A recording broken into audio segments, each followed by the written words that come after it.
कलसवली अंबर गोंडुल पुल के उद्घाटन से अनुपस्थित रहने को लेकर उठे विवाद पर कर्नाटक के मुख्यमंत्री सिद्धरामैया ने 14 जुलाई को कहा कि उन्होंने कार्यक्रम स्थगित करने के लिए केंद्रीय मंत्री नितिन गडकरी को फोन किया था। उन्होंने यह भी कहा कि प्रोटोकॉल का उल्लंघन किया गया है। मैंने नितिन गडकरी को फोन किया था और उनसे कार्यक्रम स्थगित करने को कहा था।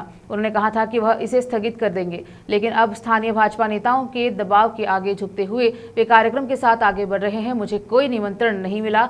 हम हमेशा रेलवे परियोजनाओं में सहयोग करते हैं, वे हमें इसके लिए आमंत्रित करते हैं, लेकिन यहाँ प्रोटोकॉल का उल्लंघन किया गया है। विरोध के निशान के रूप में हम में से कोई भी कार्यक्रम में भाग नहीं ले रहा है। क्षेत्र के कांग्रेस विधायक, जिला मंत्री और लोक निर्माण मंत्री सभी दूर रहे हैं।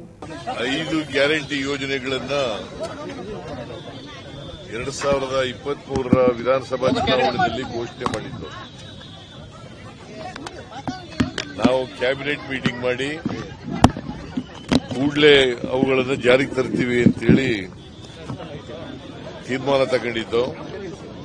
ಅದರಂತೆ ನಾವು ಮೇ 20, 2023ರಲ್ಲಿ ಅಧಿಕಾರಕ್ಕೆ ಬಂದು ಜೂನ್ 11ನೇ ತಾರೀಕು ಶಕ್ತಿ ಯೋಜನೆಯನ್ನು ಜಾರಿಗೆ ಕೊಟ್ಟು ಜೂನ್ 11, 2023 ಶಕ್ತಿ ಯೋಜನೆ ಜಾರಿಗೆ ಕೊಟ್ಟು ಅವತ್ತಿನಿಂದ ನಿರಂತರವಾಗಿ ಈ ರಾಜ್ಯದ ಎಲ್ಲ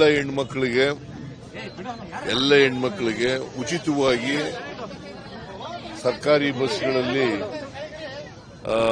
ನಾವು ಕರ್ಕೊಂಡು ಹೋಗ್ತಾ ಇದ್ದೀವಿ, ಪ್ರಯಾಣ ಮಾಡಿಸ್ತಾ ಇದ್ದೀವಿ. ಸೊ ಅದು ಇವತ್ತು 500 ಕೋಟಿ ಟ್ರಿಪ್ಗಳು ಹೆಣ್ಮಕ್ಳು ಮಾಡಿದ್ದಾರೆ. 500 ಕೋಟಿ. ಅದಕ್ಕೆ ರಾಮಲಿಂಗಾರೆಡ್ಡಿ ಅವರು ಬಹಳ ಅವರ ಮುಂದಾಳತ್ವದಲ್ಲಿ ಇವೆಲ್ಲ ನಡೀತಾ ಇದೆ ಕಾರ್ಯಕ್ರಮಗಳು. ಅದಕ್ಕೆ ಇದು ಒಂದು ವಿಶೇಷ ಕಾರ್ಯಕ್ರಮ ಅಂತೇಳಿ ಇವತ್ತು 500 ಕೋಟಿ ಮಹಿಳೆಗೆ 500 ಕೋಟಿ ಪ್ರಯಾಣ ಮಾಡಿದಾರಲ್ಲ, ಆ ಟ್ರಿಪ್ಗಳಲ್ಲಿ ಮಾಡಿದಾರಲ್ಲ, ಅದಕ್ಕೋಸ್ಕರವಾಗಿ ಇವತ್ತು ಸಾಂಕೇತಿಕವಾಗಿ ನಾವು ಟಿಕೆಟ್ ಅನ್ನ ಕೊಟ್ಟಿದ್ದೀವಿ ಹೆಣ್ಮಕ್ಳಿಗೆ. ಅದೇ ಇವತ್ತು ಯಾರು ಕೂಡ ಭಾಗವಹಿಸ್ತಾ ಇಲ್ಲ. ನನಗೆ ಕರೆದಿಲ್ಲ. ನಾನೇ ನಿತಿನ್ ಗಡ್ಕರಿ ಅವರಿಗೆ ಫೋನ್ ಮಾಡಿ ಹೇಳಿದೆ. ನಿತಿನ್ ಗಡ್ಕರಿ ಅವರು ನಾನು ಮುಂದಕ್ಕೆ ಹಾಕ್ತೀನಿ ಅಂತ ಹೇಳಿದ್ರು.